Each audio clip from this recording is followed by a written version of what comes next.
So 25 years old, don't worry. Any mistake is an income, is a wonderful revenue for you. So I told myself and told my young people, before 20 years old, be a good student. When you do entrepreneur, just learn some experience. Before 30 years old, follow somebody. Go to a small company. Normally in a big company, it is good to learn processing. You are a part of a big machine. But when you go to a small company, you learn the passion, you learn the dreams. You learn how to do a lot of things at one time. So before 30 years old, it's not which company you go, it's which boss you follow. It's very important. A good boss teaches you differently. And from 30 to 40 years old, you have to think very clearly, you're working for yourself if you really want to be an entrepreneur. When you're 40 to 50 years old, you have to do all the things that you are good at. Don't try to jump into the new area. It's too late. You may be successful, but the rate of dying is too big. So 40 to 50, think about how can focus on things that you are good at. But when you are 50 to 60 years old, work for the young people. Because young people can do better than you. So rely on them, invest on them, making sure they're good. So when you are over 60 years old, spend time for yourself. On the beach, sunshine, right? It's too late for you to change normally. But this is my advice to the young people. 25 years old, make enough mistakes. Don't worry. You fall, you stand up. You fall, you stand up. Enjoy it. I mean, 25 years old, enjoy the show, enjoy the show. I did not have a rich father. Tried 3 times for university, all failed. I applied for Harvard for 10 times, all failed. They don't even want to see me. For the last time, I went to the teachers' college, which was considered the 3rd or 4th class of my city. So I applied jobs for 30 times, got rejected. It was so difficult at that time. I was so frustrated because I taught in the university. My pay was $10 a month. Because I could not find a good job in 1994. Discussed that I'm going to do something called internet. And 23 of them against it. They said, this is a stupid idea. We have never heard about internet. And you know nothing about computer. And I never thought I was smart. Nobody believed that I could be successful. Because everybody say, well, this guy think differently, think crazily. You know, they think about something that never worked. I tried to borrow $3,000 US from the banks. It took me 3 months, but I still cannot get it. We talked to over 30 or 40 venture capitalists. Everybody said, no, forget it. A lot of people said Alibaba is a terrible model. As I said, I believe it. I think this thing could be big. I never thought it would be that big like today. But I believe that something is waiting for me there. And I have to work hard to prove myself. That was the tough experience. So we gathered $50,000 US from 18 founders. We started.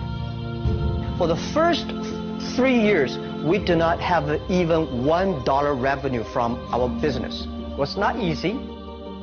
Why it keeps going ahead, going forward? Because I received lots of email of thanks from the customer. They say, this is such a great thing. We cannot pay you, but this thing helped us.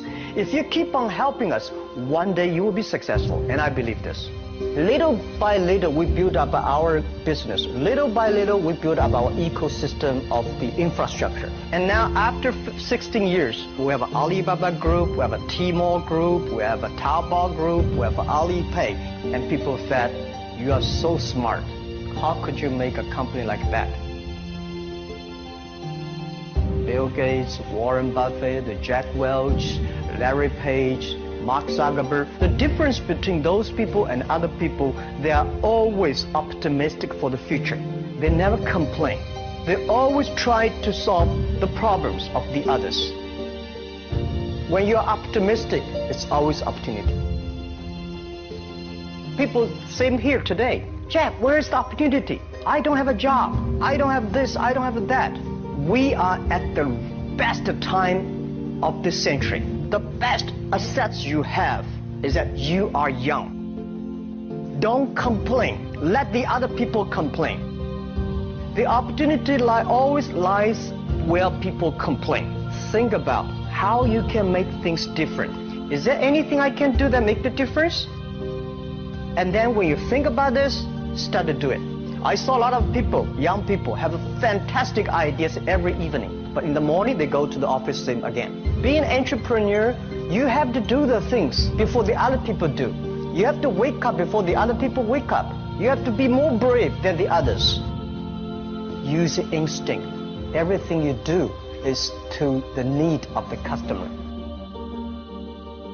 To everybody, to any person, tomorrow is new. Make the move, make the action. Whether investors believe it this or not, whether your friends believe it or not, whether your parents believe it or not, that's not important. You believe it, your team believe it, and work day and night on this. That's how the things happen. Make enough mistakes. You fall, you stand up. Any mistake is an income, is a wonderful revenue. Don't worry about the money. Money follow the people. People should follow the dreams. If you have a dream, just to go ahead.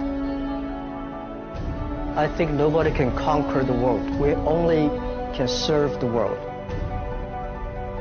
Either work for the others or work for yourself. And I choose the way, work for myself. Working for myself, that means working for the society. If you really want to work for yourself, think about the others. Because only when the other people are successful, when the other people are happy, you will be successful, you will be happy. I think today people worry a lot about the world, about the economy, China, economy in the world. But I'm very optimistic. When people start to worry, that is the opportunity is. I worry about the blood testing, and she created good things. And I think great innovations, great companies always happen in the tough times. Life's like the music. You have up, you have a down, you have a long, you have a short notes. And I like your American movie, Life is like a box of chocolate. You never know what you're going to get, right? So I'm pretty optimistic. The opportunity in the future for equality is huge, because in the last century, the IT is for big companies. The globalization is for big companies. But now with the technology, we can serve those 80% of the companies that never been served. We can serve the 80% of the young people that have never been served. Technology for internet is so cheap, so easy to use. One of the reasons why we grow in China e-commerce so fast, much faster than the USA, because our infrastructure of commerce in China was too bad. When it is too bad, something happens and goes.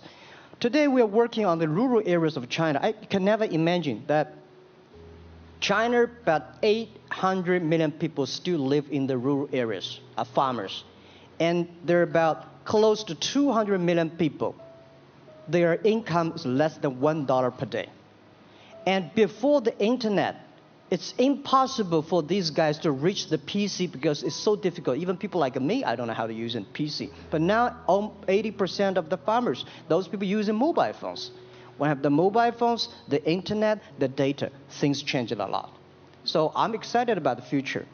People always worry. I love the young kids sitting there and talking about the dream, the hopes, because if they have the hope, we have the hope. That's what I believe. And let's just take what you do. And I've loved every description I've ever heard about how you serve people, and your story about the bamboo farmers and your wife and her friends. It was fabulous. But where's this going? What are you going to do? What are your plans to maximize the use that people in remote rural areas of China can make of their cell phones besides ordering your products? How are you going to get it? Are you going to get them in the banking system through cell phones? How? Well, we never know that we can grow so fast. The past 5 months, we covered 4,500 villages. And these people, normally they use in very traditional way. It took them like we went to a rural area. It took the farmers 2 hours to walk to the downtown in the middle of the town and buy things. But today, because the mobile phone, and we can deliver things to their home, to their village within 72 hours. I remember last week I read a very interesting news. This is amazing. There is a girl, she told me a story. She said her grandfather, 92 years old birthday. And for his life, he always wanted to try one Western style food. But he lived in the rural areas. There's no such restaurant food. So she said, I tried on the internet, book a restaurant dinner for Western food, delivered to that village. And they finally immediately find one restaurant. There are 3 guys. They took like a 3 days bus from Shanghai to that village, made an Italian spaghetti and a beef for them for this 92 years old birthday. And whole village was excited. Everybody said, wow, you can order food, Western style food. So buying almost everything. And also we're helping, there are a lot of farmers, they plant a lot of apples, great apples. But 90% of the apples rotted because there's nobody buy them. They normally buy by track. If you sell the apples, they sell whole track. And using the traditional way, they can sell by whole basket of the apples. But now, because of the internet, they sell by one. Each apple, they sell $1. Or 1 RMB or 2 RMB for each. So the farmers see using internet, they can buy and sell using the mobile phone. That changed their lives. And I think it's exciting. And people need examples when they see, my neighbor made money through online to selling things. My neighbor buy much interesting things online. People start to learn. And more people start to buy the mobile phones. We cannot make all the mobile factories to sell phones to them. Only they know the mobile phone really works, helping change their lives, they start to buy the mobile phones. Just one more question. Do you think this will make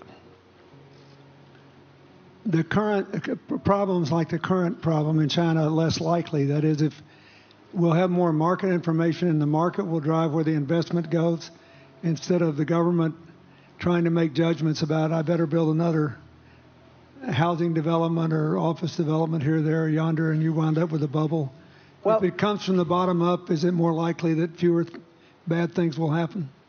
Yeah, I think the last week I was in Seattle discussing about the China economy. I think you American people worry too much about the China economy. Well, you see, every time when you start to worry about China goes better. Every time you think China is in problem, we'll get better. But when you have to say, you have a high expectation of China always a problem. Like parents have the expectation of the kids, are the same. But there's a big difference between American consumption because people say, the economy is bad, so China consumption will be good low. No, totally different. You Americans love to spend tomorrow's money. And the other people's money, maybe. Or maybe the children's money. We Chinese love to save money. We are probably the largest country, the safe deposit in the whole world because we've been poor for so many years. When we make money, we put in the banks because someday we know the disaster is coming, so we can spend the money. So when the economy is bad, we still have the money to spend. You guys probably don't. You worry. And the second thing is that China been focusing on developing for the past 30 years. China government so strong on investment, so strong on exporting, but they are too weak on the domestic consumptions. Domestic consumption is not driven by government, it's driven by entrepreneurship, driven by the market, not the government. So in the past 20 years, government is so strong. Now they're getting weak. It's our opportunity. It's our showtime.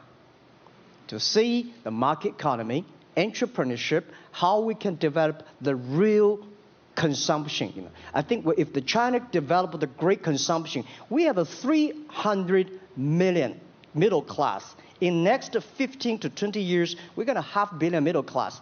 We need to import a lot. So when we start to import, that's a great. I worry a lot when we export. When we export, we got a terrible sky, we have a terrible water, we have a terrible environment. When we start to import, we got to be better. So that's all the great opportunity, guys. Be happy about that. I'm serious. I agree with that. I'm serious. Yeah. Worry about yourself. Don't worry about the others. The reason some of us worry about China is we depend on you to buy our debt. However, I tried to be more Chinese when I was president. I saved a lot of money. So good. Good. But I just wanted you to say that because I really believe that. I mean, I think you're absolutely right. The trend toward greater internal consumption I think, will remain unbroken in spite of whatever the difficulties are in the next few months. I think it's important not to overreact. You can't break the trend. You've got to clean up the land from chemical contaminants. You've got to clean up the air. You're going to do it. Yep. And a lot of Chinese will make a lot of money out of that. There'll be a lot of great new companies, and there'll be opportunities to import from other places. Yeah. So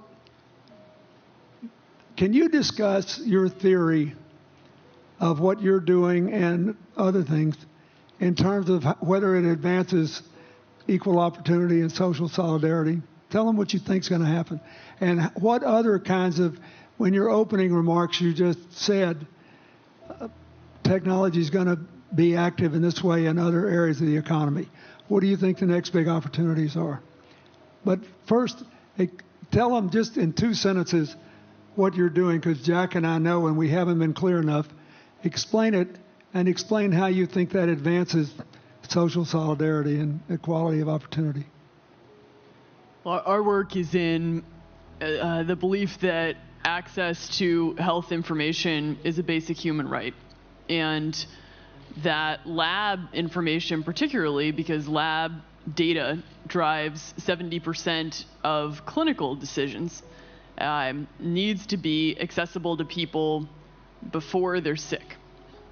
So if you look at the word diagnose in the dictionary today, it says to determine the presence of disease from symptoms, which means by definition, we're determining that people are sick once a disease has already progressed. And our work is in being able to make lab testing accessible to people in time for therapy to be effected. And to do that in a way in which every person, irrespective of their insurance status, irrespective of where they live, can afford the ability to get a test done. So that means, in our case, we've invested the last 12 years in now developing hundreds of tests, many of which are less than $10. So $2 tests in the United States. And I think one of the amazing things about this country is that we have such an incredible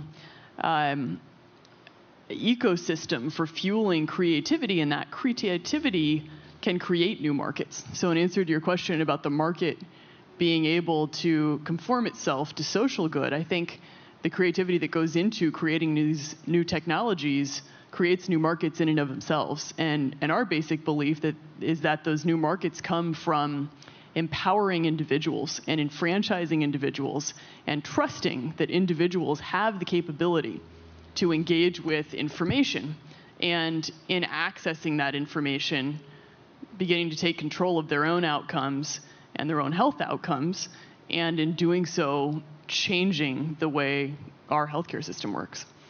Think what this could mean for rural China, for rural India, for Native American reservations in America, for the Mississippi Delta, for the remote areas of where all the jobs were lost from coal. You're all of a sudden giving people information. And one of the most important things I think we did in my second term as president in the healthcare front was develop this diabetes self-care program, and all of a sudden Jack's company could be delivering the means to self-care based on your test. I mean, I think that this is a very big deal. We all want to live as long and as well as we can, and Craig Venner was here. We were joking about whether we'd make it to 100, but in the meanwhile, you want to keep people healthy, and if they're sick, you want to intervene early, not late. Yeah. Well, and if you look at, the ability to engage with this information, we have a $4 trillion healthcare problem in this country. 20% of it is type 2 diabetes, which is reversible. And we have 90 million Americans who do not know they are pre-diabetic. But access to information and the ability to engage with that information is the foundation for being able to change those outcomes and cost, right?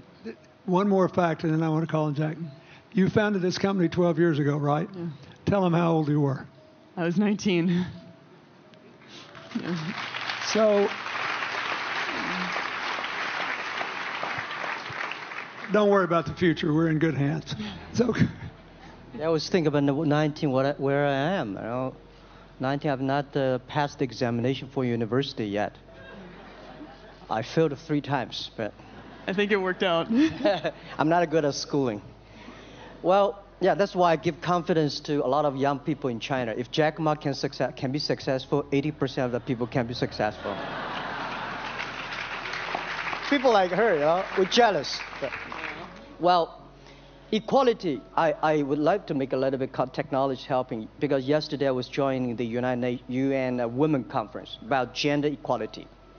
And I think the first technology revolution happened 200 years ago in the UK, released the human body, the arm, stronger.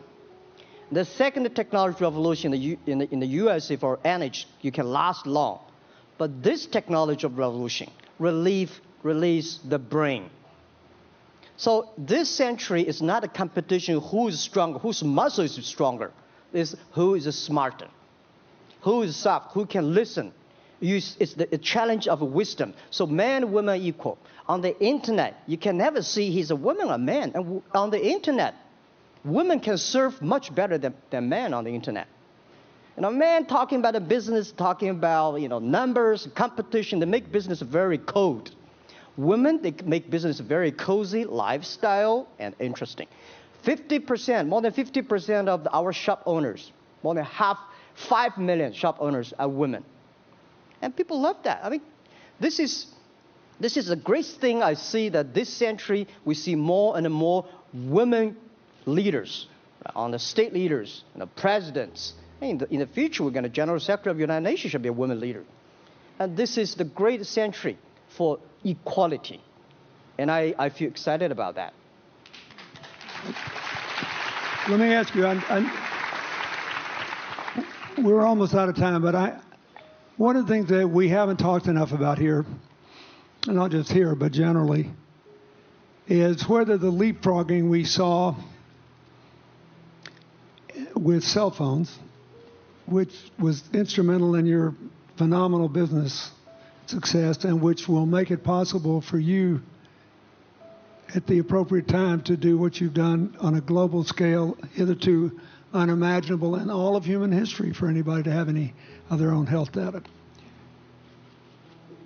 We've seen examples, but not the kind of dramatic penetration we need with energy and clean energy and enough in short enough time to avoid the worst consequences of climate change.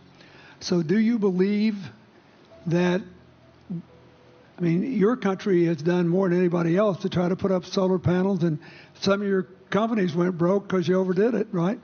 But beforehand, and you got to work out the phase out of the coal, the phase into the sun and all that. Meanwhile, Africa, which is growing like crazy because of the cell phone in no small measure, and has 6 of the fastest growing countries in the world, still has vast swaths of its land totally dark at night. Do you believe that it's possible for us to scale up with distributed solar power rather than centralized as quick as we did with the cell phone? And if so, and if that were your business, if you had to quit what you're doing today and start there, how would you do it? And how would you do it? Very first, I know that.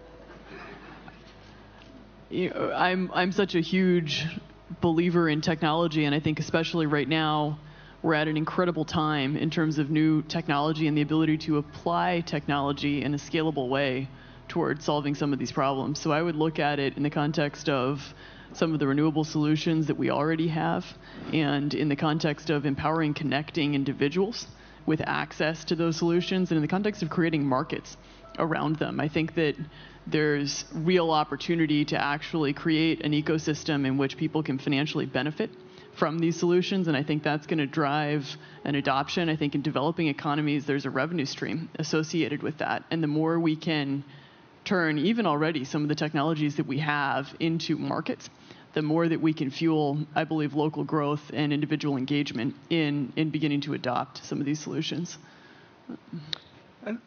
Just related to that, Jack, you answer it, and then I'll ask you one final question. Yeah, I am a strong believer that technology can make world much better, because people say China economy is getting slower. I'm happy about the 7%, even 5%. Even 5% of the GDP of the number of China, of the second largest economy, is big enough. But you don't expect China to keep on growing 11%.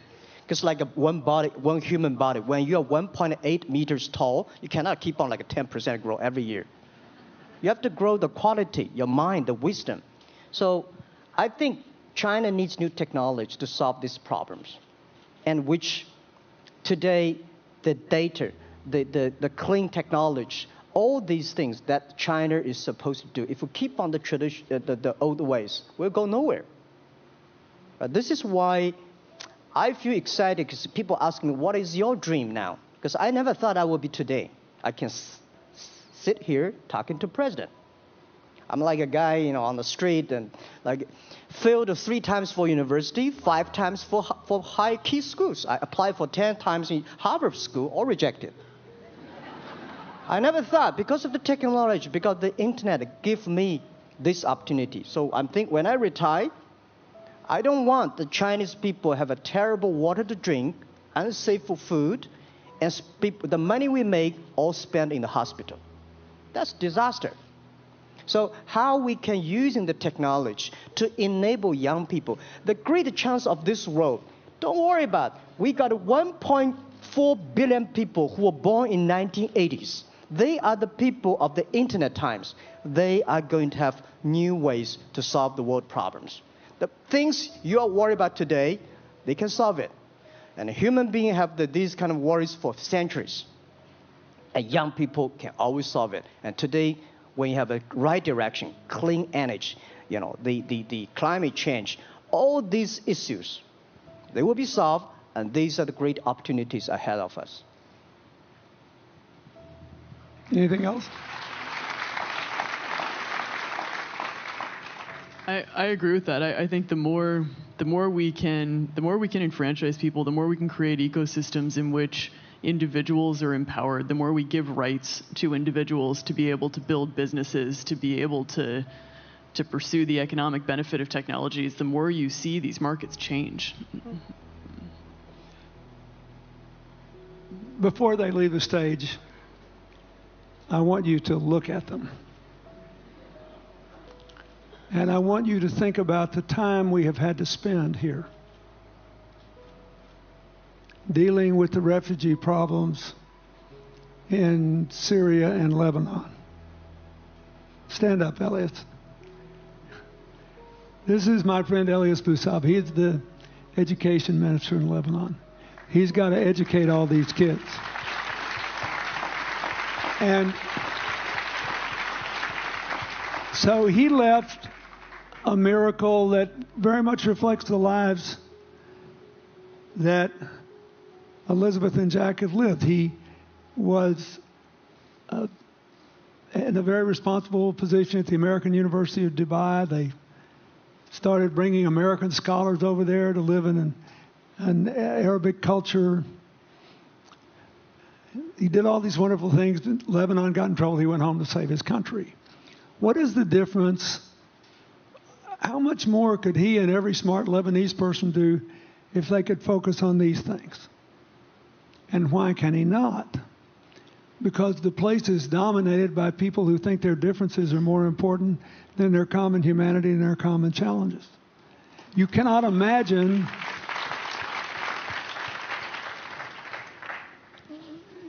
Jack Ma's proud of being Chinese. I like that. He never hid it. He's happy about it. I'm proud to be a global citizen too. Yeah. Yeah. And I imagine Elizabeth's proud to be a blonde-haired, blue-eyed American techno whiz from Northern California. Yes. But they don't, not a word either one of them has said has defined the meaning of their lives or the direction of their work with negative reference to someone else.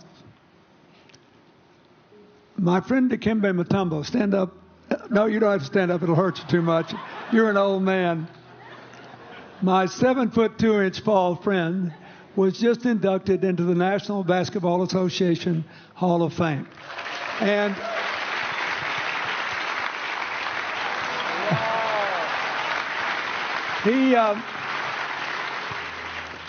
my whole family loves him. And I have seen how much he has given back to his native country, Congo, which has been so troubled. I've known him a long time. We both went to Georgetown University. I did before he was born, I think. I've never heard him say a resentful thing about anybody. I have seen him give and give and give and try to give the people in his native land opportunities. Why am I telling you this? He's had a good life because he never defined his life with negative reference to anybody else. He never begrudged anybody else's success, and he thought he had an obligation to help other people. I'm telling you, we are back in a time of collective global insecurity where the main struggle is the oldest one in human history, just in modern techno realities.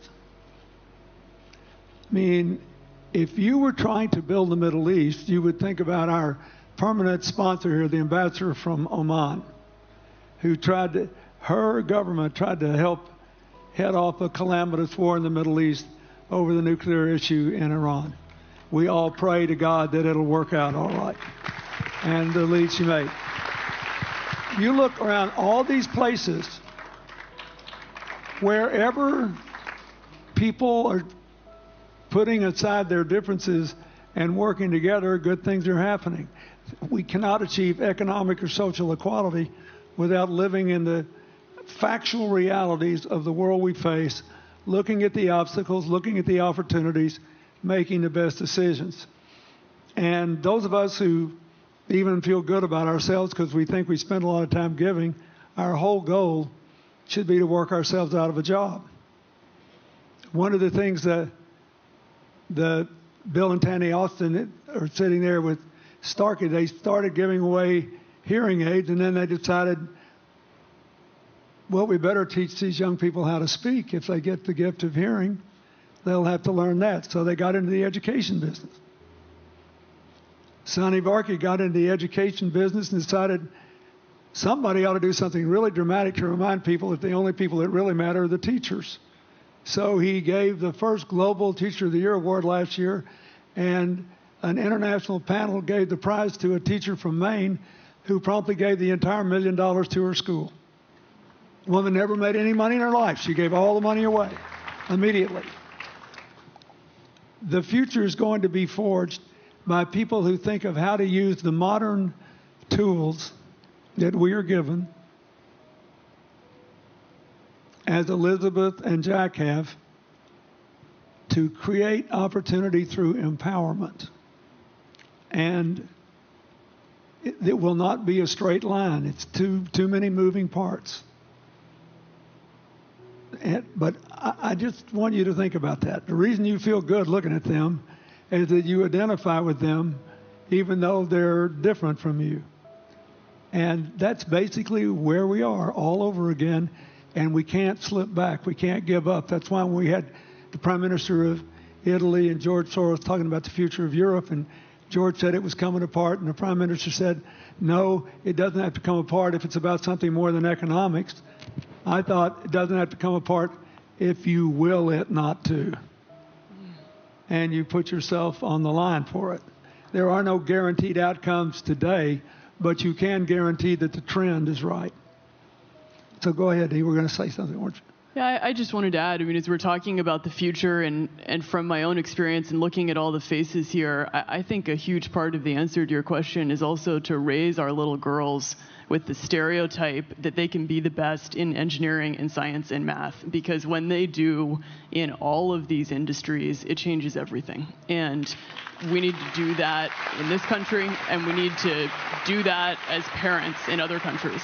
You know? Yeah, I was thinking about if what you say. I think about when you talk about problems, you normally is like a politician. When you talk about opportunities, that the business people. I was thinking about how we can using this all the problems that change the problem become the opportunity. And I don't know. I just feel excited when people talk about problems. I think think about if you can solve one of them, that's the chance. And today, nobody live in this century has so many opportunities and so many tools they can use to change other people's life. And I think in the last century, which I call the IT time, this century is called the DT time, data technology. IT is to empower yourself, make yourself strong. DT is to empower the others. When you empower the others, you empower your future, yourself. So when I listen to you talk, I agree, and I think that's why we were born in this century. That's why how we can use the internet to help more people. Let's give him a hand. Thank you.